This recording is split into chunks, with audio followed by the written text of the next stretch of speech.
नमस्कार, India news देख रहे हैं आप और मैं हूं आपके साथ मुस्कान। स्वागत है आप सभी का राजधानी लाइव में। तो बात सबसे पहले राजधानी दिल्ली की कर लेते हैं, जहां पर कथित शराब घोटाला मामले में जेल में बंद दिल्ली के पूर्व उप मुख्यमंत्री मनीष सिसोदिया ने दिल्ली हाईकोर्ट में जमानत अर्जी डाली है।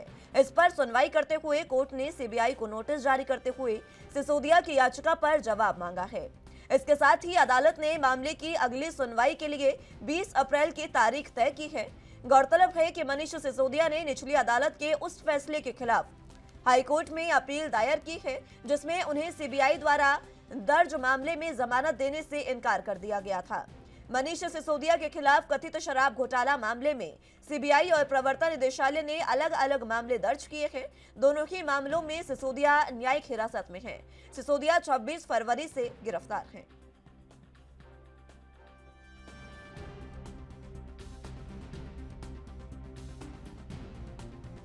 तो आपको बता दें कि दिल्ली में कथित शराब घोटाले मामले में जेल में बंद है मनीष सिसोदिया, जिनकी जमानत अर्जी पर कल दिल्ली हाईकोर्ट में सुनवाई हुई। आपको बता दें कि जमानत देने से इनकार इससे पहले सीबीआई द्वारा किया गया था। इसके बाद कल हाईकोर्ट में सुनवाई हुई और हाईकोर्ट ने सीबीआई को नोटिस जारी किया है और नोटिस जारी करते हुए सिसोदिया की याचिका पर जवाब मांगा है कि आखिर क्या कारण है कि जो याचिका है जमानत देने से इनकार कर दिया गया है। इसी के साथ अदालत ने मामले की अगली सुनवाई के लिए 20 अप्रैल की तारीख तय की है। मनीष सिसोदिया ने निचली अदालत के उस फैसले के खिलाफ हाईकोर्ट में अपील दायर की है, जिसमें उन्हें सीबीआई द्वारा दर्ज मामले में जमानत देने से साफ इनकार कर दिया गया था। अब मनीष सिसोदिया के खिलाफ कथित शराब घोटाला मामले में सीबीआई और प्रवर्तन निदेशालय ने अलग अलग मामले दर्ज किए हैं। दोनों ही मामलों में सिसोदिया न्यायिक हिरासत में है। सिसोदिया 26 फरवरी से गिरफ्तार है।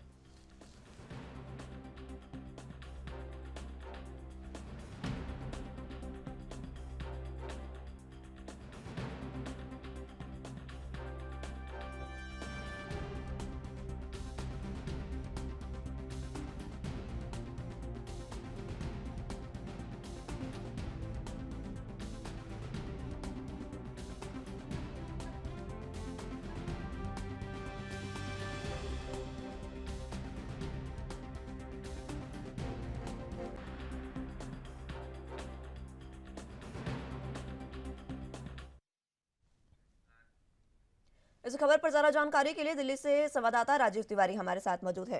राजीव, जिस तरीके से जमानत याचिका पर सुनवाई हुई, इस दौरान सीबीआई को नोटिस जारी किया गया है कि आखिर क्या कारण है कि मनीष सिसोदिया को जमानत नहीं दी जानी चाहिए, क्या कुछ अहम जानकारी? देखिए, यहाँ पर बात करें हाई कोर्ट की तरफ से मनीष सिसोदिया की जो याचिका लगाई गई थी हाई कोर्ट के अंदर, उसके अंदर बिल्कुल हाई कोर्ट की तरफ से सीबीआई को एक नोटिस जारी किया गया है, जिसके अंदर जवाब मांगा गया है कि मनीष सिसोदिया को जमानत क्यों नहीं दी जाए। दूसरा, यहाँ पर बार बार 2 बार मनीष सिसोदिया जो है वो पहले ही भी अपील कर चुके हैं जमानत के लिए, बल्कि उनकी जमानत याचिका जो है वो खारिज हो जाती है। मगर अब तीसरी बार भी जिस तरीके से जमानत याचिका लगाई गई है और इसकी सुनवाई जो है वो अब 20 अप्रैल तक के लिए रोक दी गई है। 20 अप्रैल को उसकी सुनवाई होगी और सीबीआई अपना जवाब देगी कि उनके द्वारा जो केस दाखिल किया गया है उसके अंदर जमानत मनीष सिसोदिया को क्यों नहीं मिल पा रही है। दूसरा, यहाँ पर जिस तरीके से लगातार सीबीआई और ईडी का जो शिकंजा है वो मनीष सिसोदिया के ऊपर से कसा हुआ है, क्योंकि दोनों ही अलग अलग केसों के अंदर यानी कि आबकारी नीति के तहत जो 2 केस है वो लगाए गए हैं, एक सीबीआई की तरफ से और दूसरा ईडी की तरफ से। मगर लगातार कहीं ना कहीं आम आदमी पार्टी की मुश्किलें बनी हुई है, क्योंकि उनके 2 मंत्री जो है, सत्येंद्र जैन की बात करें या फिर मनीष सिसोदिया की बात करें, तो दोनों ही कहीं ना कहीं घोटाले के अंदर गिरफ्तार है। और लगातार मनीष सिसोदिया की बात करें तो मनीष सिसोदिया आबकारी नीति के अंदर गिरफ्तार है, और तो लगातार कहीं ना कहीं लगातार जो शिकंजा कसा हुआ है उससे कहीं ना कहीं आम आदमी पार्टी की बिल्कुल मुश्किलें बनी हुई है। और लगातार आम आदमी पार्टी की तरफ से पलटवार भी किया जा रहा है कि केंद्र सरकार जो है वो जांच एजेंसियों का गलत इस्तेमाल कर रही है और झूठे केसों के तहत मनीष सिसोदिया को गिरफ्तार किया गया है। मगर देखना होगा कि सीबीआई जो है वो किस तरीके से अपना जवाब जो है वो हाई कोर्ट के अंदर 20 अप्रैल से पहले देती है, और दूसरा जमानत उनको क्यों नहीं मिलनी चाहिए, और ये भी जवाब जो है सीबीआई की तरफ से कोर्ट के अंदर पेश किया जाएगा। मगर उसके बाद ही स्पष्ट हो पाएगा कि हाई कोर्ट की तरफ से मनीष सिसोदिया को बेल मिलेगी या नहीं मिलेगी। मगर लोअर कोर्ट के अंदर पहले भी मनीष सिसोदिया के द्वारा कहीं ना कहीं याचिका जो है वो लगाई जा चुकी है, जिसको खारिज कर दिया गया था। जी। राजीव, जिस तरीके से याचिका लगाई गई थी उसे खारिज किया गया था, अब एक बार फिर से कल हाईकोर्ट में सुनवाई हुई है। इसे और क्या कुछ इस सुनवाई में खास रहा, क्योंकि जिस तरीके से सीबीआई को सीधे तौर पर नोटिस कोर्ट की ओर से जारी किया गया है कि आप जवाब दीजिए। अब क्या जवाब होगा सीबीआई का, यह देखने वाली बात होगी 20 अप्रैल को, लेकिन इसी के साथ और क्या कुछ अहम सुनवाई में रहा? देखिए, यहाँ पर बात करें कल जिस तरीके से अहम सुनवाई की गई उसके अंदर कहीं न कहीं उम्मीद थी कि मनीष सिसोदिया को कि उनको बेल मिलेगी क्योंकि लोअर कोर्ट की तरफ से पहले भी याचिका लगाई गई थी मगर वहाँ पर भी उनकी जमानत याचिका जो थी वो खारिज कर दी गई थी। मगर अब जिस तरीके से कसते हाई कोर्ट का दरवाजा खटखटाया गया और कहीं न कहीं उम्मीद जो मनीष सिसोदिया या फिर उनके परिवार वालों को या फिर आम आदमी पार्टी को थी, वो कहीं न कहीं रुकती हुई नजर आई क्योंकि जिस तरीके से हाई कोर्ट की तरफ से बिल्कुल सुप्रीम कोर्ट से कह सकते हैं सीबीआई से जवाब मांगा है कि मनीष सिसोदिया को जवाब जमानत क्यों नहीं दी जा रही है। दूसरा जिस तरीके से केस लगाया गया है यानी कि आबकारी नीति के तहत जो शराब घोटाले का नाम लिया जा रहा है और जहाँ तक कि ये कहा जा रहा है कुछ लोगों को फायदा देने के लिए इस आबकारी नीति का इस्तेमाल किया गया था। दूसरा इस आबकारी नीति के अंदर के बदलाव क्यों किए गए, पहले नई नीति लेके आया गया था, उसके बाद में फिर पुरानी नीति को लागू किया गया मगर इसके अंदर जो घोटाला है वो कहीं न कहीं बड़ा घोटाला बताया जा रहा है और जिसके तहत सीबीआई और ईडी का जो शिकंजा है वो मनीष सिसोदिया के ऊपर कसा हुआ है। मगर यहाँ पर बात करें हाई कोर्ट की तरफ से बिल्कुल सीबीआई से जवाब मांगा है मगर देखना होगा सीबीआई क्या वाकई में ही जिस तरीके से बार-बार तथ्य दे रही है कि मनीष सिसोदिया कोऑपरेट नहीं कर रहे हैं, सवालों का जवाब नहीं दे रहे हैं, बड़ा घोटाला जो है मनीष सिसोदिया के खिलाफ जो है उनके पास सबूत है मगर ऐसा कौन सा सबूत है जो कोर्ट के अंदर सीबीआई पेश करेगी और जिसके तहत कहीं न कहीं जमानत याचिका जो है वो 20 अप्रैल को शायद खारिज हो सकती है। मगर कहीं न कहीं आम आदमी पार्टी को उम्मीद है कि हाई कोर्ट की तरफ से फैसला जो है वो कहीं न कहीं उनकी फेवर में आ सकता है। जी। राजीव, जिस तरीके से ये सुनवाई हुई है और कोर्ट के जो फैसला आया है, जो नोटिस दिया गया है, इस पर अब आम आदमी पार्टी का क्या कुछ कहना है? क्योंकि जिस तरीके से मनीष सिसोदिया लगातार 26 फरवरी से उनको गिरफ्तार किया गया था और अभी तक वो जेल में बंद हैं। लगातार सुनवाई हो रही है लेकिन फैसला नहीं आ रहा है, इस पर क्या कहना है आम आदमी पार्टी का? तो देखिए यहाँ पर बात करें 26 फरवरी से मनीष सिसोदिया जो है वो सीबीआई की हिरासत में है, जेल में है और लगातार ईडी का भी शिकंजा कसा हुआ है। दूसरा यहाँ पर बात करें जिस तरीके से कल जमानत याचिका लगाई गई उसके बाद में कहीं ना कहीं फैसला जो है वो 20 अप्रैल तक के लिए रोक दिया गया। 20 अप्रैल को ही सुनवाई होगी मगर आम आदमी पार्टी जो है वो लगातार कहीं ना कहीं इस मुद्दे को लेकर लगातार कहीं ना कहीं केंद्र सरकार को घेरने की कोशिश कर रही है। ये तक कहा जा रहा है कि भाजपा जो है वो जांच एजेंसी का गलत इस्तेमाल कर रही है। झूठे केसों के तहत मनीष सिसोदिया को गिरफ्तार किया गया। पहले भी सत्येंद्र जैन को जो गिरफ्तार किया गया था उसके अंदर भी यही कहा जा रहा है कि झूठे केसों के तहत सत्येंद्र जैन और मनीष सिसोदिया को गिरफ्तार किया गया। मगर अब जिस तरीके से लगातार आरोप लग रहे हैं उससे कहीं ना कहीं ये भी कहा जा रहा है कि आम आदमी पार्टी की तरफ से कि सबूत नहीं है सीबीआई और ईडी के पास। अगर सबूत है तो वो कोर्ट में पेश क्यों नहीं कर रहे हैं। मगर यहाँ पर जिस तरीके से राउ 70 कोर्ट के अंदर भी कहीं ना कहीं सीबीआई की तरफ से ये कहा गया था कि मनीष सिसोदिया जो है कोऑपरेट नहीं कर रहे हैं, सवालों के जवाब नहीं दे रहे हैं, जो इसके अंदर पैसे का लेन देन किया गया उसके बारे में पूरी तरीके से जानकारी नहीं दी जा रही है। मगर जब जब सीबीआई ने केस मनीष सिसोदिया को नोटिस दिया था तो कहीं ना कहीं उस समय भी मनीष सिसोदिया की तरफ से कहा गया था कि वो पूरा कोऑपरेट करेंगे और हर सवाल का जवाब जो है जिस तरीके से पहले ईडी को दिया गया था उसी तरीके से जवाब जो है वो सीबीआई को दिया जाएगा। मगर सीबीआई का जैसे ही 26 फरवरी को शिकंजा कसा उसके बाद में मनीष सिसोदिया कहीं ना कहीं सीबीआई की कस्टडी के अंदर है। मगर अब जिस तरीके से कहते हैं हाई कोर्ट की तरफ से जवाब मांगा गया है उस जवाब के अंदर सीबीआई अपना तथ्य किस तरीके से रखती है ये जरूर देखना होगा। दूसरा यहाँ पर आम आदमी पार्टी की बात करें तो लगातार इस कार्रवाई को लेकर यानी कि ईडी और सीबीआई की जो कार्रवाई है उसको लेकर कहीं ना कहीं आरोप लगाए जा रहे हैं कि झूठा केस लगाया गया है, ना कि कोई भी सीबीआई के पास और ईडी के पास ऐसा कोई भी सबूत नहीं है जिसके द्वारा कहीं ना कहीं ये पूरी जानकारी मिल पाए कि हाँ उन्होंने आबकारी नीति के अंदर कोई बड़ा घोटाला किया है। जी राजीव, कल दोनों ही केसों में सुनवाई हुई है। मनीष सिसोदिया की बात तो हो गई, लेकिन जिस तरीके से सत्येंद्र जैन के मामले में भी सुनवाई हुई, उनकी भी जमानत याचिका पर सुनवाई जो है वो की गई, उसमें क्या कुछ खास रहा? देखिए यहाँ पर बात करें सत्येंद्र जैन की जमानत याचिका पर भी कल सुनवाई थी मगर उसके अंदर भी कहीं जमानत याचिका जो थी वो खारिज कर दी गई क्योंकि लगातार कहीं ना कहीं दोनों तरफों से शिकंजा जो है वो दोनों ही मंत्री है यानी ये पूर्व मंत्री है दोनों के ऊपर ही कसा हुआ है। क्योंकि सत्येंद्र जैन की बात करें तो वो लगभग 1.5 साल से दिल्ली के तिहाड़ जेल के अंदर बंद है। मगर मनीष सिसोदिया की बात करें तो वो भी कहीं ना कहीं अब दिल्ली के तिहाड़ जेल के अंदर बंद है मगर उनके ऊपर भी कहीं ना कहीं शिकंजा जो है बिल्कुल दोनों तरफ से कसा हुआ है और लगातार कहीं ना कहीं ये कोशिश की जा रही है कि किसी भी तरीके से उनको अंदर रखा जाए, क्योंकि उनके पास बड़ी जानकारी बताई जा रही है, मगर वो जानकारी किस तरीके की है ये सार्वजनिक नहीं हो पा रहा है। और कोर्ट के अंदर अभी तक सीबीआई और ईडी की तरफ से कोई भी ऐसा बड़ा बयान जो है वो नहीं दिया गया, मगर अब देखने होगा 20 फरवरी को सीबीआई जो है वो किस तरीके से अपना जवाब देती है। दूसरा, उस जवाब के अंदर क्या वाकई में ही सीबीआई के पास ऐसा कोई सबूत है जिसके अंदर मनीष सिसोदिया की गिरफ्तारी की गई है, या फिर सिर्फ जो आम आदमी पार्टी आरोप लगा रही है कि झूठा केस लगाया गया है, झूठे केसों के तहत मनीष सिसोदिया को गिरफ्तार किया गया है। वाकई में ही इसकी सच्चाई जो है वो कोई ना कहीं हाई कोर्ट के अंदर ही स्पष्ट हो पाएगी कि जिस तरीके से 20 अप्रैल को जो इसकी सुनवाई होगी उसके अंदर सीबीआई का जो तथ्य होगा वो कहीं ना कहीं गौर करने लायक होगा। जी ठीक है राजीव, बहुत शुक्रिया आपका हमारे साथ जुड़ने के लिए और तमाम अहम जानकारी हम तक पहुंचाने के लिए।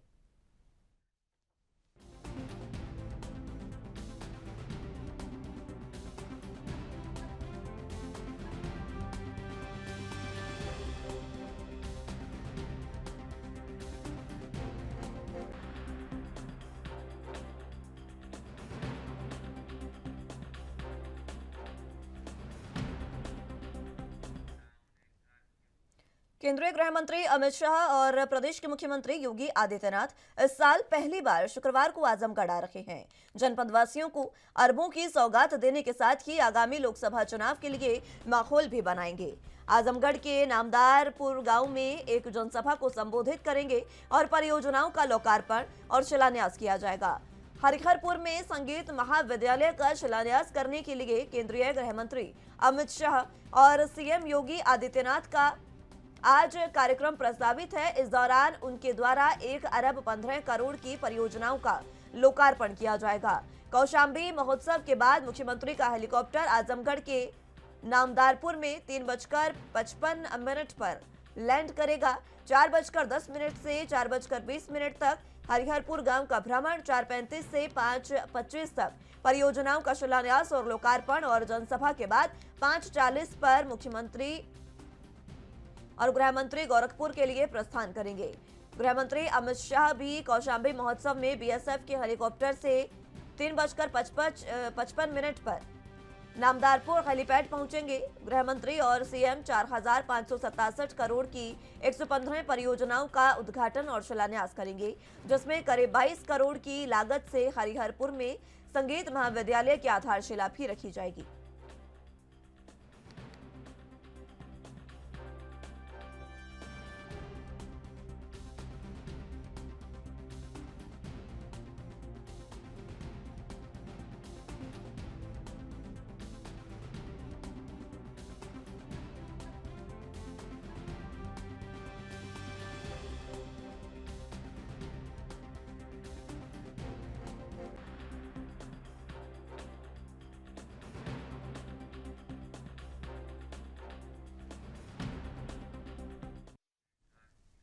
इस खबर पर ज्यादा जानकारी के लिए लखनऊ से संवाददाता जितेंद्र चौहान हमारे साथ मौजूद हैं। जितेंद्र, किस तरीके से आज कार्यक्रम रहने वाला है सीएम योगी आदित्यनाथ का और केंद्रीय गृह मंत्री अमित शाह का, क्योंकि आज दौरे पर हैं वो उत्तर प्रदेश के? देखिए, बिल्कुल भारतीय जनता पार्टी की लोकसभा चुनाव को लेकर, निकाय चुनाव को लेकर जो तैयारियां हैं वो तेज हो गई है और मिशन यूपी के दौरे पर आज केंद्रीय गृह मंत्री अमित शाह रहेंगे और ये कहा जा सकता है कि कई कार्यक्रम रखे गए हैं, जिसमें बात की जाए तो केंद्रीय मंत्री कौशाम्बी जाएंगे, साथ ही साथ आजमगढ़ के दौरे पर रहेंगे और ये कहा जा सकता है कि ये इस साल पहली बार आज आजमगढ़ जाएंगे केंद्रीय मंत्री और जनपद वासियों को अरबों की सौगात देने का काम करेंगे। आगामी लोकसभा चुनाव के लिए माहौल बनाने की तैयारी भारतीय जनता पार्टी कर रही है और ये कहा जा सकता है कि आजमगढ़ के नाम पर नामदारपुर गांव में एक जनसभा को संबोधित करने का भी काम करेंगे अमित शाह और तमाम वहां पर कार्यक्रम भी रखे गए हैं। साथ ही साथ बात की जाए तो परियोजनाओं का लोकार्पण और शिलान्यास करने का भी काम करेंगे। हरिहरपुर में संगीत महाविद्यालय का शिलान्यास करने का काम करेंगे। साथ ही साथ केंद्र गृह मंत्री अमित शाह और सीएम योगी आदित्यनाथ दोनों ही कहीं न कहीं शुक्रवार को यानी आज कार्यक्रम में प्रस्तावित दौरे के अनुसार वो लगभग 1 अरब 15 करोड़ रुपए की सौगात देने का जनपद वासियों को काम करेंगे और परियोजनाओं का लोकार्पण किया जाएगा। कौशाम्बी महोत्सव के बाद हेलीकॉप्टर से कहीं न कहीं आजमगढ़ जाने का काम करेंगे और कौशाम्बी महोत्सव के बाद सीएम योगी आदित्यनाथ भी हेलीकॉप्टर से आजमगढ़ के नामदापुर में लगभग 3.55 लगभग या कह सकते हैं कि 3:55 पर वो लैंड करेंगे। 4:10 पर वो 4:20 हरिहरपुर गांव का भ्रमण करने का काम करेंगे। 4:35 से 5:25 पर परियोजनाओं का लोकार्पण व शिलान्यास करने का काम करेंगे और जनसभा को संबोधित करने के बाद सीएम योगी आदित्यनाथ और केंद्रीय मंत्री लगभग 5:40 के लिए गोरखपुर प्रस्थान करेंगे तथा गृह मंत्री अमित शाह कौशाम्बी महोत्सव में बीएसएफ से हेलीकॉप्टर 3:55 पर वो नामदार हेलीपोर्ट पहुंचने का काम करेंगे। और ये कहा जा सकता है कि गृह मंत्री अमित शाह सीएम योगी आदित्यनाथ का आज लोकार्पण और शिलान्यास करने का काम है और लगभग ये बात करिए तो लगभग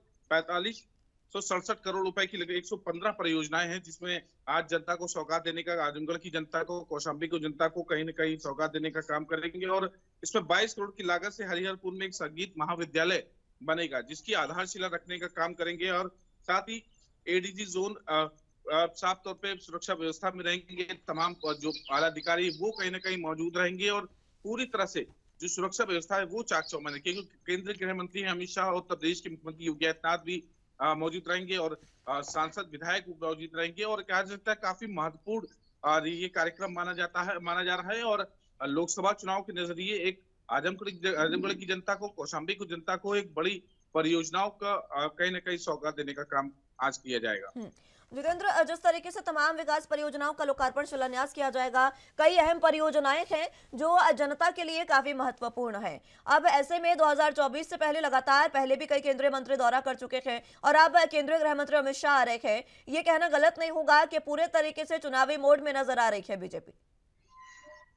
देखिए बिल्कुल, क्योंकि चुनावी मोड में इसलिए है क्योंकि अब ज्यादा समय नहीं बचा है और भारतीय जनता पार्टी इस बात को कहती है कि हम एक चुनाव जीते या हारे, उस चुनाव के बाद अगली चुनाव की तैयारियों में लग जाते हैं और ये बड़ी जिम्मेदारी है। कहा जाता है कि लोकसभा की सीटों को लाने के लिए लगभग 80 लोकसभा सीटें हैं उत्तर प्रदेश में और आबादी के स्तर से कहीं ना कहीं कहा जा सकता है कि एक बड़ा राज्य भी है और ज्यादा सीटें जीतने के लिए भारतीय जनता पार्टी पुरजोर कोशिश करेगी और इसी क्रम में लगातार प्रयास किया जा रहा है। केंद्रीय गृह मंत्री अमित शाह का दौरा ये काफी महत्वपूर्ण दौरा है और ये कहा जाता है कि भारतीय जनता पार्टी में राजनीति के तौर पर अमित शाह को चाणक्य माना जाता है और ये कहा जा सकता है कि पूरी एक विशाल छो है वो कहीं ना कहीं भारतीय जनता पार्टी ने बिछाना शुरू कर दी है और जनता के बीच में जाएंगे, लोकार्पण और शिलान्यास करने का काम करेंगे। और ये जिस तरह से कल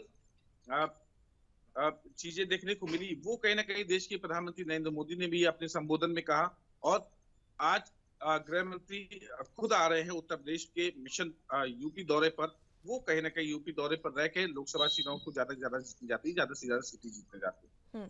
अगर परियोजनाओं की बात करें तो सौगात आज देने जा रहे हैं। लगभग 115 परियोजनाएं हैं जिनका लोकार्पण शिलान्यास किया जाएगा।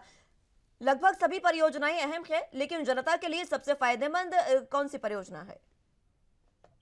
देखिए तमाम जो परियोजनाएं हैं वो विकास से जुड़ी परियोजनाएं हैं और आजमगढ़ और कौशाम्बी की जनता को एक बड़ी कहा सकता है कि चीजें देने का काम करेंगे। उनको योजना के नाम पर कह सकते हैं विकास के नाम पर बड़ी परियोजना काम करेंगे और संगीत महाविद्यालय बनाया जा रहा है। संगीत महाविद्यालय उसके आधारशिला रखने का काम करेंगे और ये कहा जा सकता है कि काफी महत्वपूर्ण है और उत्तर प्रदेश में संगीत के स्तर से भी देखा जाए तो काफी महत्वपूर्ण ये बताया जा रहा है महाविद्यालय और विकास से जुड़ी जिस जनता की जो नीडें हैं उन जरूरतों को भी पूरा करने का काम किया जाएगा।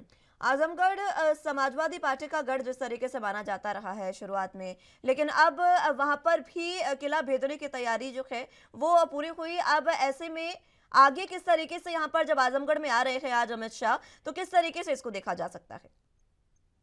देखिए दिनेश लाल निरहुआ कहीं ना कहीं वहां से है और ये कहा जा सकता है कि समाजवादी पार्टी का किसी समय गढ़ माना गया था। उपचुनाव के बाद ये कहा जा सकता है कि गढ़ काफी महत्वपूर्ण हो गया और भारतीय जनता पार्टी भी घुसपैठ ये कहा जा सकता है कि समाजवादी पार्टी के जो गढ़ है उसमें कहीं ना कहीं मचाने का काम कर रही है और आजमगढ़ नजरिए से काफी महत्वपूर्ण है और ये कहा जा सकता है कि हमेशा आजमगढ़ समाजवादी पार्टी के पक्ष में रही सीट, लेकिन अब भारतीय जनता पार्टी के पक्ष में है और पूरी तरह से भारतीय जनता पार्टी अपने पक्ष में लाना चाहती है और उसके लिए पूरी कोशिश भी की जा रही है। ठीक है जितेंद्र, बहुत शुक्रिया आपका हमारे साथ जुड़ने के लिए और तमाम अहम जानकारी हम तक पहुंचाने के लिए।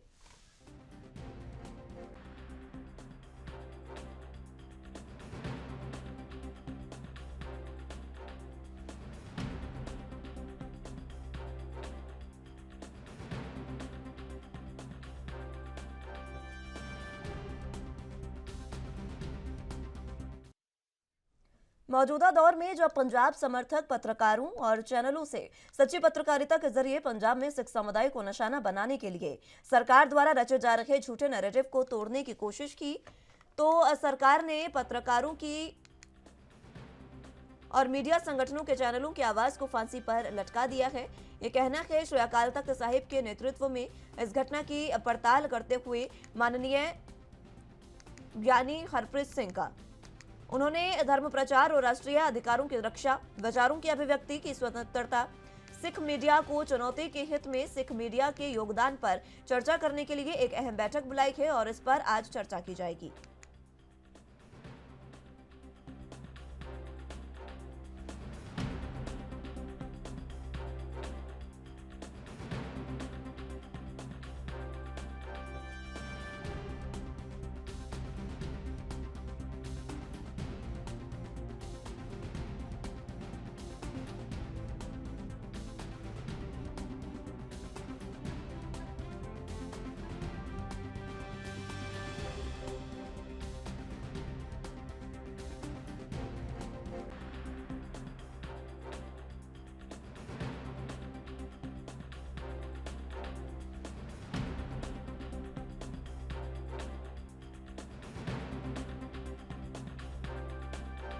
खबर पर ज्यादा जानकारी के लिए चंडीगढ़ से संवाददाता संदीप सिंह हमारे साथ मौजूद हैं। संदीप, जिस तरीके से ज्ञानी हरप्रीत सिंह द्वारा एक एकत्रता जो है यानी कि एक बैठक जो है वो आयोजित की जा रही है और सभी जो सिख मीडिया है उनसे बातचीत की जाएगी और उनके नेतृत्व में यहाँ पर बातचीत होगी। जी बिल्कुल, अगर बता दें तो लगातार पंजाब में जो चैनल्स है वो बंद किए जा रहे हैं, उनके पेज बंद किए जा रहे हैं, जिसको लेकर पंजाब में कहीं ना कहीं जो मीडिया अदारे हैं वो सारे बंद हो रहे हैं, क्योंकि अगर खबर नशर करते हैं तो नशर करने के बाद ये जो है जरूर कदम उठाया जा रहा है सरकार की तरफ से, जिसके चलते अब जो है चुनौती जो है सरकार को दी जाएगी और आगे की रणनीति जो है वो तय की जाएगी। तो जिसके चलते आज 11 बजे तख्त श्री दमदमा साहिब तलवंडी साहबों में एक एकत्रता जो है वो की जाएगी, जिसमें पंजाब पंथ और पंजाबियत के लोग जो है और सीनियर पत्रकार संबोधन करते हुए नजर आएंगे। ज्ञानी हरप्रीत सिंह की अगुवाई में ये सारा प्रोग्राम जो होना है वो तय किया गया है। जी, जिस तरीके से ये कार्यक्रम होना है, कब ये कार्यक्रम होगा, किस तरीके की तैयारियां इसको लेकर? ये देखिए, लगातार कई दिनों से ये जो है बात सामने आ रही थी, मैसेज पहले से लग चुके थे और आज 11 बजे का समय जो है रखा गया है और गुरुद्वारा श्री दमदमा साहिब में जो है ये प्रोग्राम होना तय किया गया है। किस तरीके से यहाँ पर नेतृत्व को लेकर चर्चा की जा सकती है संदीप, और आगे अगर भविष्य की रणनीति की बात करें तो ये कहा गया है कि इस पर भविष्य की रणनीति मीडिया में किस तरीके की होनी चाहिए, इस पर चर्चा की जाएगी।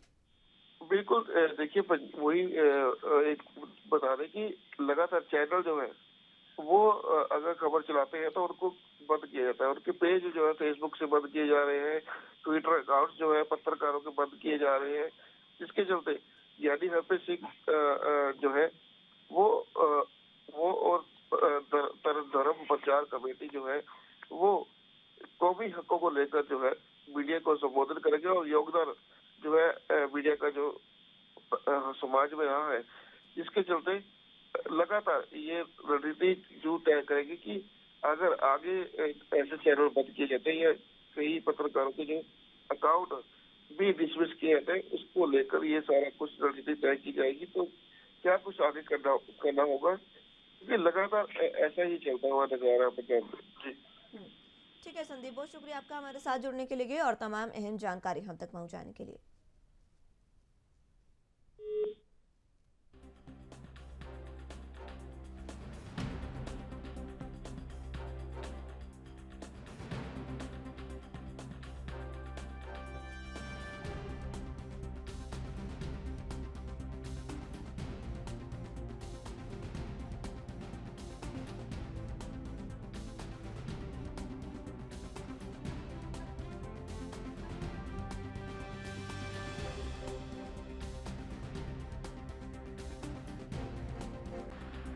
तरीके से लगातार अकाउंट्स जो ब्लॉक किए जा रहे हैं सरकार द्वारा, जितने भी जो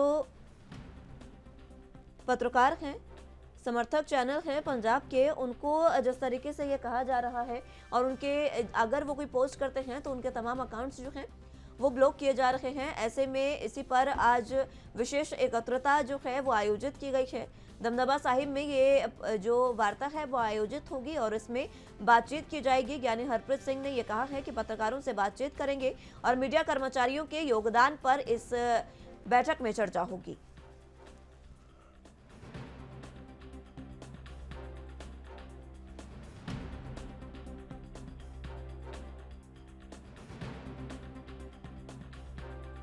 किस तरीके से चुनौतियों का सामना करना पड़ रहा है मीडिया कर्मचारियों को, इस पर भी बातचीत की जाएगी।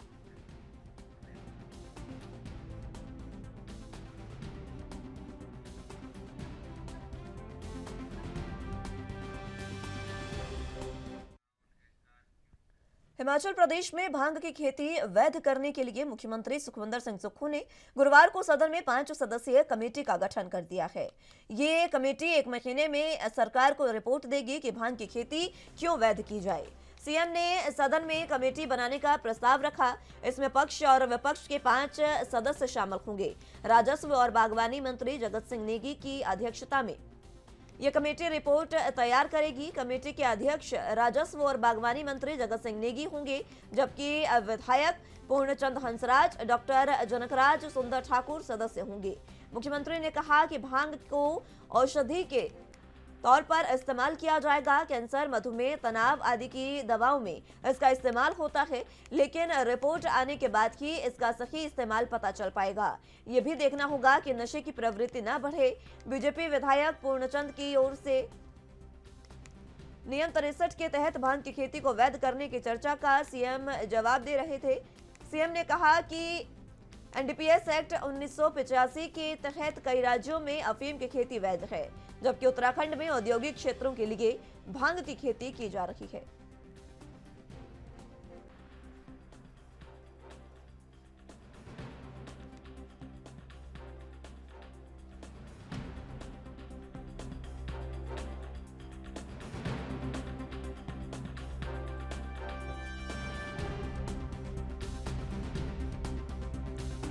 खबर पर हिमाचल प्रदेश से ब्यूरो चीफ टीना ठाकुर हमारे साथ मौजूद हैं। टीना जी, सुक्खू सरकार जो है वो भांग की खेती को अवैध करने के लिए कमेटी का गठन कर चुकी है और ये कमेटी जल्द ही सरकार को अपनी रिपोर्ट पेश करेगी। ऐसे में आखिर क्या कारण है कि ये खेती क्यों वैध की जाए, इसका क्या तर्क दिया है सरकार की ओर से? जी बिल्कुल, भांग की खेती को वैध करने के लिए जो है एक कमेटी का गठन हिमाचल प्रदेश सरकार ने किया है और ये कमेटी 1 महीने के अंदर अपनी रिपोर्ट देगी।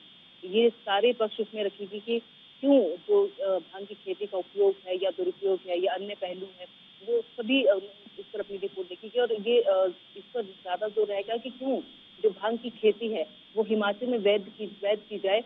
और सरकार का कहना है कि ये जो भांग के पत्ते हैं, बीजों के औषधीय गुण है, इनके उपयोग की पूरी जानकारी प्राप्त करेगी ये कमेटी और उसके बाद जो है उचित निर्णय लिया जाएगा। और फिलहाल जो ये कमेटी का गठन किया गया है, इसमें 2 लोग जो राजस्व मंत्री है जगत सिंह नेगी, इनके अलावा सुंदर सिंह ठाकुर सीपीएस हैं और उसके अलावा 3 सदस्य जो है विपक्ष के लिए गए हैं, डॉक्टर हंसराज है, डॉक्टर जनकराज हैं और जिन्होंने ये मुद्दा जो विधानसभा में उठाया था, द्रंग के विधायक हैं, भाजपा विधायक हैं पूर्णचंद, उनको इस कमेटी में लिया गया है। और ये जो कमेटी है वो जहाँ भांग की खेती हो रही है उन जगहों का दौरा करेगी और वहाँ पे किस तरह से भांग की खेती हो रही है और किस तरह से उनको उपयोग में लाया जा सकता है भांग को, क्योंकि औषधीय गुण बताए जा रहे हैं। कई जगह पे जो उसकी खेती है वो दवाई के लिए उसका इस्तेमाल किया जाता है। तो फिलहाल जो ये जगह है राजस्थान है, मध्य प्रदेश और उत्तर प्रदेश के कुछ जिलों में जो है भांग की खेती की अनुमति केंद्र सरकार ने भी दी है। तो ये समिति इन जगहों का दौरा करेगी और हर पहलू पर इसमें विचार करेगी कि भांग की खेती हिमाचल में अगर वैध की जाएगी तो उसके अच्छे पहलू क्या रहेंगे और बुरे पहलू क्या रहेंगे। जी, जिस तरीके से भांग की खेती को वैध कर दिया गया है, लेकिन सवाल इसमें विपक्ष ये उठा रहा है कि आखिर भांग की खेती को अगर वैध कर दिया जाए तो फिर कानूनन जो भांग है वो कहीं ना कहीं लोगों में ज्यादा जो है वो प्रचलित हो जाएगी। जी बिल्कुल, इसमें खास तौर पर यही ध्यान देने वाली बात है क्योंकि इसमें प्रस्ताव पेश जो किया गया था वो भाजपा विधायक पूरनचंद ठाकुर की तरफ से पेश किया गया था। उन्होंने कहा है कि जो भांग की खेती है, अगर उसको वैध कर दिया जाएगा तो ग्रामीण क्षेत्रों की अर्थव्यवस्था में सुधार होगा और राज्य के राजस्व में वृद्धि होगी। इसमें खासतौर पर ये ध्यान रखने का ये कहा गया है कि जो अगर भांग की खेती को यहाँ पे वैध करार दिया जाएगा, वैध किया जाएगा, तो एक जो मजबूत जो एक निगरानी तंत्र है, उसकी व्यवस्था यहाँ हिमाचल सरकार को करनी होगी, क्योंकि कहीं न कहीं जिस तरह से नशे का व्यापार बढ़ रहा है, कहीं भांग की खेती को वैध करने के बाद लोग औषधीय दवाइयों के नाम पर इसका दुरुपयोग ना करने लगे। तो इसके लिए एक मजबूत निगरानी तंत्र की आवश्यकता होगी। फिलहाल तो जो ये कमेटी है, ये जिन जिन जगहों का दौरा करेगी, वहाँ पे देखेगी कि भांग की जो खेती है वो वैध तौर पे जो अगर हो रही है तो उसके क्या फायदे वहाँ के लोगों को मिल रहे हैं, वहाँ की सरकार को मिल रहे हैं, और वहाँ की जो लोग हैं वो किस तरह उस खेती को ले रहे हैं। अगर कहीं ये लगता है कि हिमाचल में भांग की खेती, क्योंकि दुर्गम क्षेत्र है, यहाँ पे निगरानी तंत्र अगर हम बना भी देते हैं तो बहुत पॉसिबल नहीं है कि आप 8-8 किलोमीटर, 12-12 किलोमीटर की चढ़ाई चढ़ कर जाए और वहाँ पे देखिए कि लोगों ने किस तरह से भांग की खेती को वैध किया है या अवैध किया है। तो ये निगरानी तंत्र पे सब कुछ डिपेंड करेगा। तो फिलहाल तो 1 महीने के अंदर जो है ये जो पहलू हैं अच्छे और बुरे, उन पर ये कमेटी रिपोर्ट देगी। उसके बाद सरकार निर्णय लेगी कि ये जो भांग की खेती है उसको वैध किया जाए या नहीं। जी। लेकिन जिस तरीके से यहाँ पर खेती को अवैध करने की बात कही जा रही है, अगर बात करें तो सीएम ने यह भी साफ कहा है कि एनडीपीएस एक्ट के तहत जो है वो कहीं ना कहीं जो कई राज्यों में अफीम की खेती भी वैध है, उन्होंने ये कहा है। ऐसे में अब ये खेती भी, भांग की खेती भी वैध कर दी गई है, मतलब करने की तैयारी में जुखू सरकार है। ऐसे में क्या प्रदेश की जनता में जो नशा है वो नहीं बढ़ेगा? उसको कंट्रोल करने के लिए किस तरीके की प्लानिंग है सरकार के पास? जी, बिल्कुल। इसमें बार-बार इस बात पे जोर दिया जा रहा है कि अगर अफीम की खेती को वैध किया जाता है तो उससे जो है जो निगरानी तंत्र है उसको किस तरह सरकार बनाएगी, उसका गठन करेगी और कैसे वो लोगों पे जो है इस खेती पे निगाह रखेगी।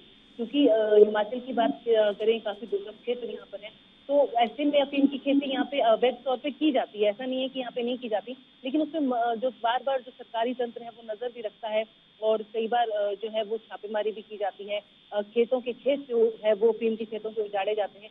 लेकिन अब जो है, क्योंकि लोगों का ये मानना है कि यहाँ पे अगर स्थानीय तौर पे बात करें, चौपाल में इसकी खेती होती है, सिरमौर के कुछ क्षेत्रों में होती है, चंबा में होती है, कुल्लू में होती है, काफ़ी जगहों पर होती है। तो इसमें लोगों का ये मानना है कि इससे जो आर्थिक तौर पे ग्रामीणों की जो आर्थिक है वो सुधरेगी, क्योंकि अगर हम नशे वाला पहलू छोड़ दें तो इसमें बहुत सारी जो औषधीय गुण है, क्योंकि खाने में पहाड़ों में जो है अफीम को जो है खाने में बहुत ज्यादा इस्तेमाल किया जाता था।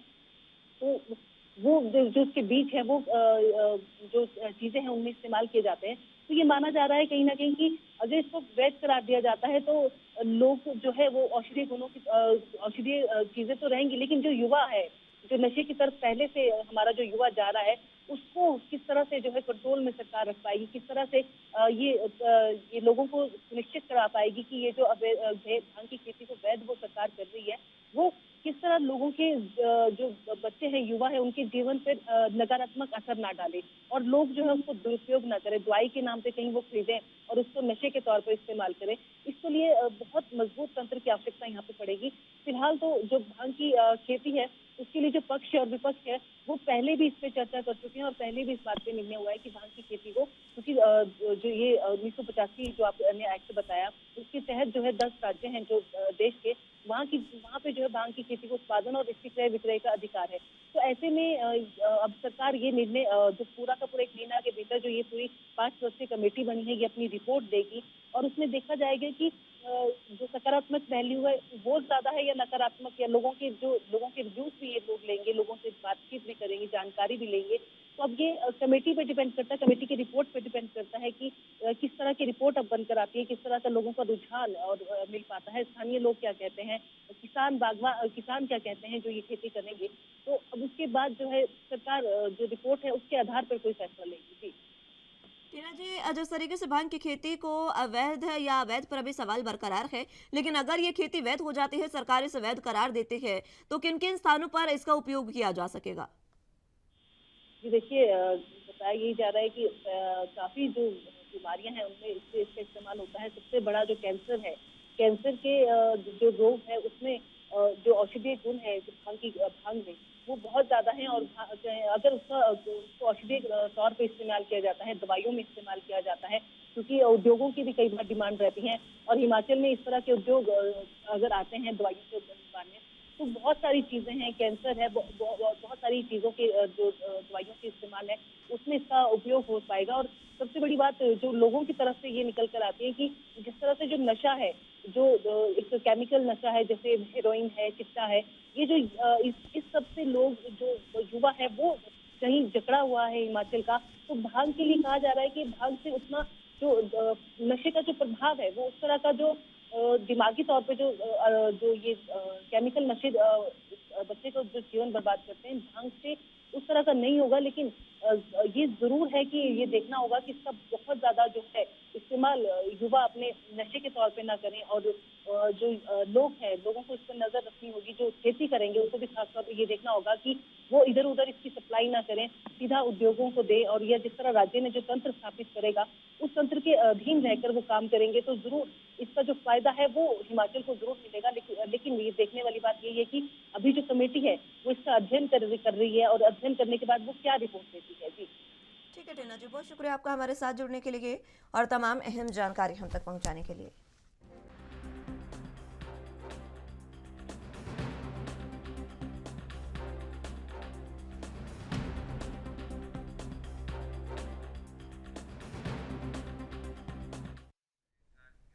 उत्तराखंड के मुख्यमंत्री पुष्कर सिंह धामी नैनीताल जिले के दौरे पर रहेंगे। सीएम धामी कालाढूंगी विधानसभा में विभिन्न विकास योजनाओं का लोकार्पण और शिलान्यास करेंगे।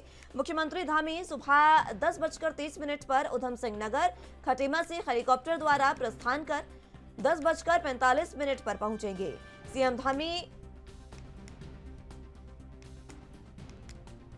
10:55 पर राजकीय इंटर कॉलेज मैदान कालाढूंगी में विधानसभा क्षेत्र कालाढूंगी की विभिन्न विकास योजनाओं का लोकार्पण और शिलान्यास भी करेंगे और इस कार्यक्रम में स्वागत समारोह में भी हिस्सा लेंगे।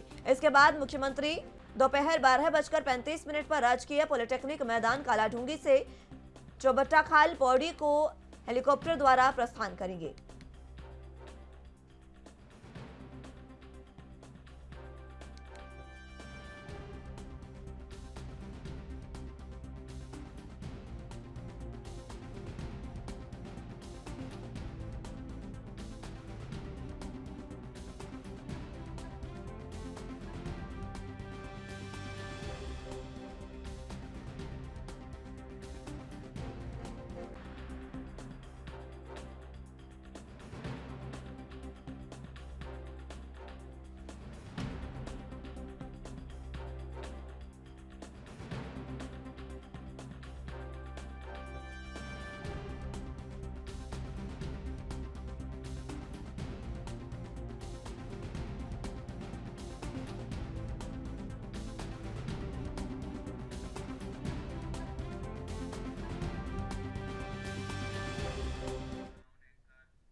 छत्तीसगढ़ के मुख्यमंत्री भूपेश बघेल ने नेता प्रतिपक्ष नारायण चंदेल को एक चिट्ठी लिखी है, जिसमें बीजेपी विधायक दल की प्रधानमंत्री नरेंद्र मोदी से होने वाली मुलाकात में जीएसटी क्षतिपूर्ति,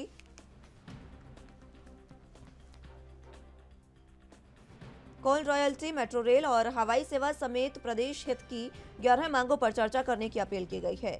प्रधानमंत्री से होने वाली इस मुलाकात को लेकर सीएम बघेल ने यह कहा कि बीजेपी विधायक दल ने छत्तीसगढ़ के मुद्दों पर चर्चा करने के लिए प्रधानमंत्री से मिलने का समय मांगा था। सीएम ने कहा, मेरी शुभकामनाएं हैं कि जल्द ही उनकी भेंट हो।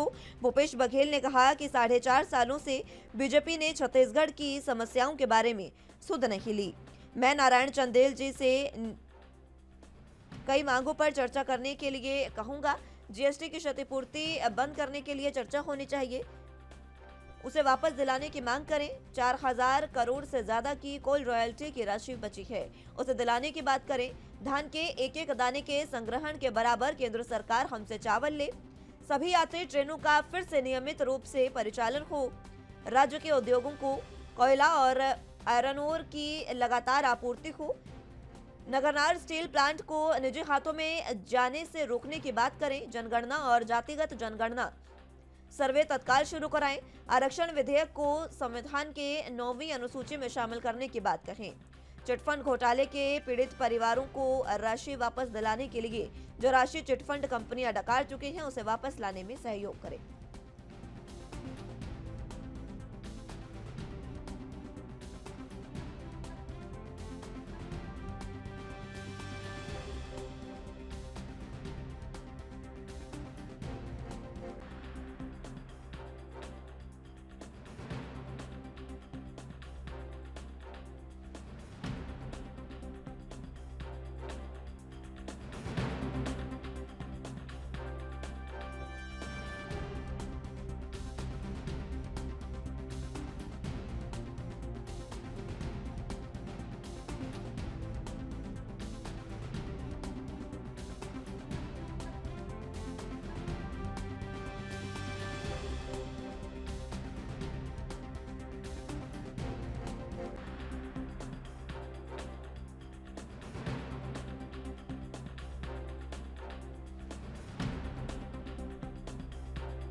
इस खबर पर ज्यादा जानकारी के लिए रायपुर से संवाददाता जयदास माणिकपुरी हमारे साथ मौजूद हैं।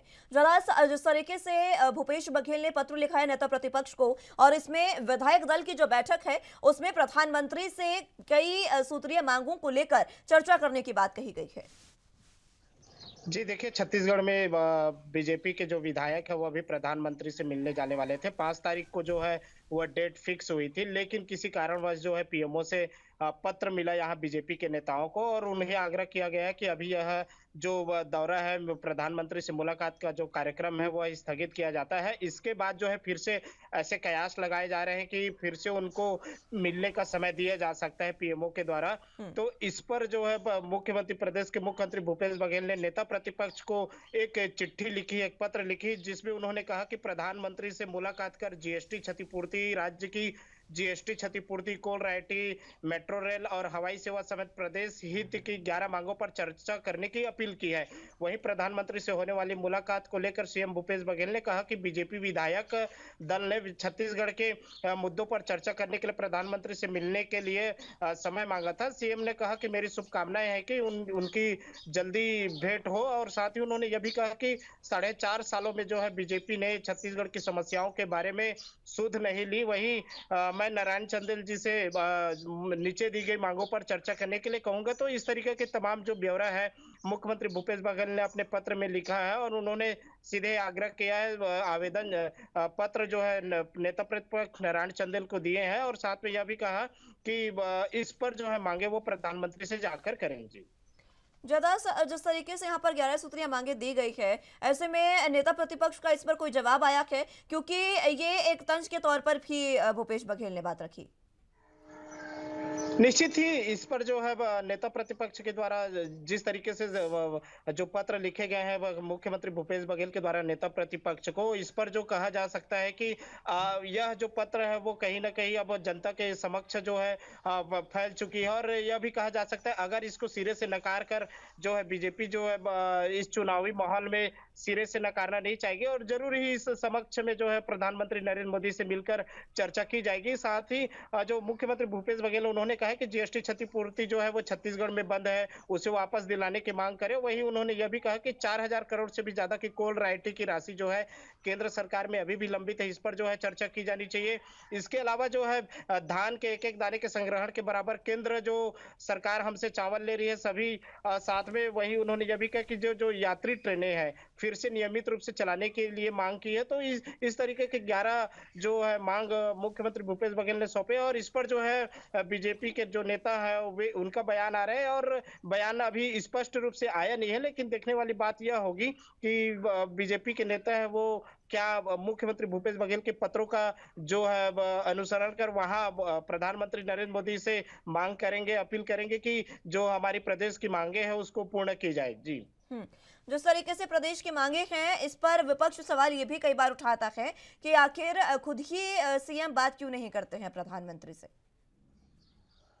देखिए, छत्तीसगढ़ में जिस तरीके से अब बात की जाए तो केंद्र में जो है बीजेपी की सरकार है और राज्य में जो है कांग्रेस की सरकार है, तो कहीं ना कहीं एक दूसरे की जो राजनीति है वो जो उनकी संविधान है वो अलग मुद्दे पर, लेकिन जब जनता की विकास की बात आती है तो बीजेपी जो है अपना अलग दावे करती है, साथ में कांग्रेस जो है वो अपना अलग दावे करती है।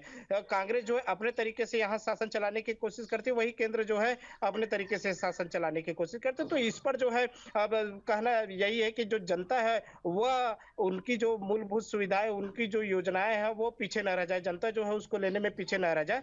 तो निश्चित ही यह कहा जा सकता है कि जो केंद्र से छत्तीसगढ़ को लेना है, इस पर जो है भूपेश बघेल ने पत्र लिखा है और उन्होंने सीधे सीधे आग्रह किया है कि आप प्रधानमंत्री से मिलने जा रहे हैं तो उनसे इन छत्तीसगढ़ के राज्य में जो उनको प्राप्त होना है उनकी मांग आप प्रधानमंत्री नरेंद्र मोदी से करें, ताकि प्रदेश की जनता को राहत मिले। जो सरकार की जो पैसा वहां केंद्र में लटका हुआ है, रखा हुआ है, वो पैसा वापस मिले, ताकि राज्य में जो अनेक विकास कार्य हैं वो फिर से सुचारू रूप से सही ढंग से कर पाए। जी। क्या संभावनाएं हैं जयदास, क्या इस पत्र पर कोई पॉजिटिव रिएक्शन आ पाएगा?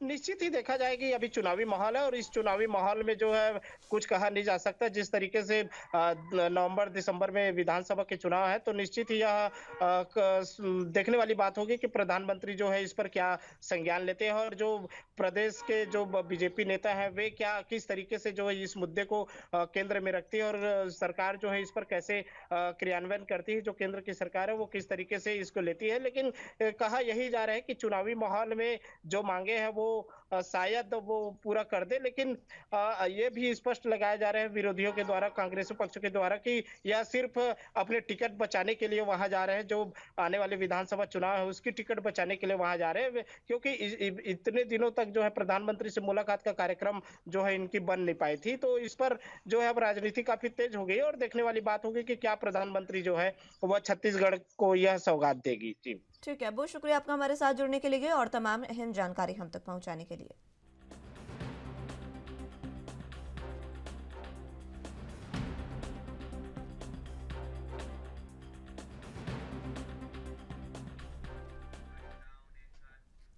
बुलेटिन में फिलहाल वक्त एक छोटे से ब्रेक का है, फौरन हाजिर होंगे।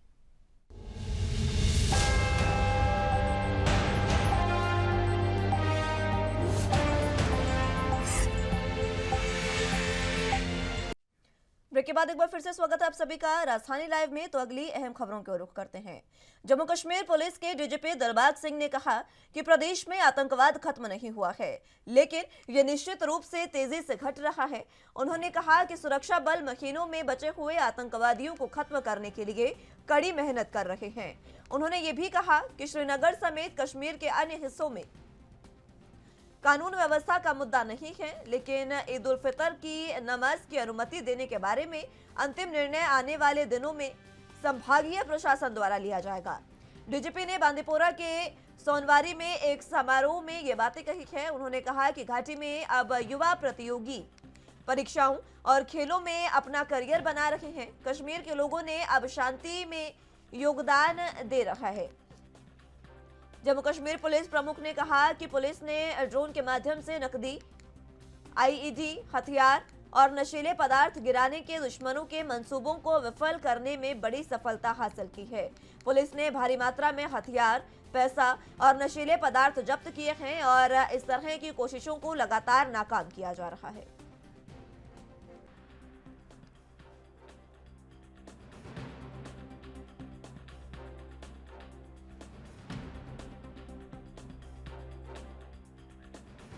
इस खबर पर ज्यादा जानकारी के लिए जम्मू कश्मीर से संवाददाता रविंद्र श्रीवास्तव हमारे साथ मौजूद हैं। रविंद्र, जिस तरीके से डीजीपी दिलबाग सिंह ने यह साफ कहा है कि आतंकवाद हालांकि खत्म नहीं हुआ है, लेकिन इस पर चोट जरूर कर दी गई है और ये कमजोर हो रहा है। बिल्कुल, देखिए मुस्कान, लगातार कश्मीर घाटी हो या फिर जम्मू संभाग हो, यहाँ पर लगातार आतंकियों पर नकेल जो है वो कसी जा रही है, जिसकी वजह से आतंकवाद जो है अब खत्म होने की कगार पर है और तेजी से यहाँ पर आतंकवाद को खत्म करने में सुरक्षा बलों ने अहम योगदान जो है दिया है। 370 टूटने के बाद लगातार जिस प्रकार से घाटी के अंदर पत्थरबाजी की घटनाएं होती थी या फिर कहा जाए कि लगातार आतंकी घटनाएं जो है वो देखने को मिलती थी, लेकिन लगातार उसके ऊपर चोट जो है सुरक्षा बल कर रहे हैं, चाहे अंतर्राष्ट्रीय सीमा हो या एलओसी का इलाका हो, वहां पर लगातार आतंकियों को इस ओर धकेलने के लिए पाकिस्तान की भरसक प्रयास जो था वो रहता था। लेकिन अब जिस प्रकार से 370 टूटने के बाद जो बॉर्डर है, अंतर्राष्ट्रीय सीमा हो या एलओसी हो, उसको कड़ा और कर दिया गया है और घाटी के अंदर जितने भी आतंकी हैं उनको ढेर किया जा चुका है और आतंकवाद अब लगातार जो है खत्म होने की कगार पर है। वहीं कानून व्यवस्था जो है जिस तरह से ईद उल फितर आ रहा है उसकी अनुमति जो है वो प्रशासन देगा, क्योंकि कानून व्यवस्था का मुद्दा नहीं है, ये एक धर्म से जुड़ा हुआ मुद्दा है और यही वजह है कि दिलबाग सिंह ने कहा कि इसका फैसला जो है वो संभागीय प्रशासन जो है वो लेगा। ये सारी बातें जो हैं ये बांदीपुरा के कार्यक्रम में जो है वो कही है। उन्होंने कहा है कि जो युवा है कश्मीर घाटी का वो अब अपना कैरियर बना रहा है, अब शांति में योगदान जो है वो दे रहे हैं। पहले ड्रोन के माध्यम से जिस प्रकार से नशे की खेप जो है भेजी जा रही है, लगातार यहाँ के युवाओं को एक नशे की ओर धकेलने की अब कोशिश जो है पाकिस्तान कर रहा है। उसको लेकर भी उन्होंने कहा कि उसको भी कई दुश्मनों के कई मंसूबे जो है पाकिस्तान के वो विफल किए हैं। भारी मात्रा में नशीला पदार्थ हो, पैसा हो, वो बरामद किया और ये ऐसी कोशिशें लगातार जो है भविष्य में जारी रहेंगी। लेकिन नशीली दवाओं को जड़ से खत्म करने के लिए जो व्यापक अभियान है वो भी कहीं ना कहीं शुरू किए हुए हैं और यही वजह है कि आए दिन जम्मू का सांबा इलाका हो या फिर एलओसी का इलाका हो, कुपवाड़ा करनाल का इलाका हो, वहां पर अगर ड्रोन ड्रॉपिंग होती है हथियारों की या फिर नशीले पदार्थों की, तो उसके ऊपर कहीं ना कहीं लगाम जो है वो लगाई जा रही है। युवा जो है अपना कैरियर बना रहे हैं, अब खेलों की ओर उनकी रुचि है, अपना कैरियर बनाने की ओर रुचि है और यही वजह है कि अब अहम योगदान जो है युवा भी जो है दे रहे हैं। जी रविंद्र, जिस तरीके से डीजीपी ने ये अहम जानकारी दी है, इस जानकारी से ये अंदाजा लगाया जा सकता है कि जब से धारा 370 हटे है उसके बाद से जम्मू कश्मीर बदलने लगा है। बिल्कुल मुस्कान, देखिए धारा 370 टूटने के बाद हालांकि विपक्षी पार्टियां जो है वो लगातार मांग कर रही हैं कि जम्मू कश्मीर को राज्य का दर्जा जो है वो वापस मिले और इसके लिए लोग भी अब जो है वो कह रहे हैं कि राज्य का दर्जा मिलेगा तभी। लेकिन उसके पहले अगर कहा जाए धारा 370 टूटने के बाद एलजी प्रशासन जो है वो लगातार यहाँ पर विकास करवा रहा है, विकास की बयार जो है वो बह रही है। लेकिन कहीं ना कहीं जिस प्रकार से जो पत्थरबाजी की घटनाएं आपको देखने को मिलती थी, लगातार एनकाउंटर होते थे, उसमें कई जब भी एनकाउंटर होता था तब स्थानीय युवा जो है वो पत्थरबाजी पर उतर आते थे, वो घटनाएं कम हुई हैं। और अंडरग्राउंड जो ओवरग्राउंड वर्कर हैं उनकी भूमिकाएं भी जो है वो पहले से बहुत ज्यादा कम हुई हैं, क्योंकि उनके ऊपर भी शिकंजा जो है वो कसा जा चुका है और यही वजह है कि अब आतंकवाद जो है वो खत्म होने की कगार पर है। लगातार आतंकियों को न्यूट्रलाइज जो है वो किया जा चुका है।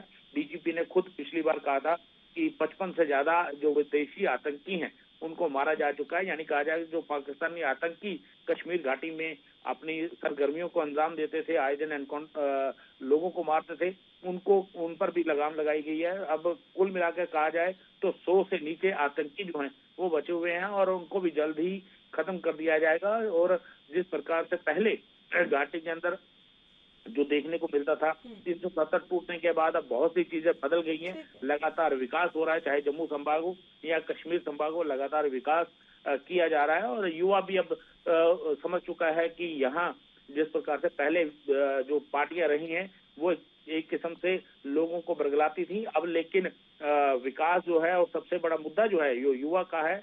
युवा का मुद्दा है कि उनको नौकरी मिले और काम भी जो है वो किया जा रहा है। जी बहुत शुक्रिया आपका हमारे साथ जुड़ने के लिए और तमाम अहम जानकारी हम तक पहुंचाने के लिए।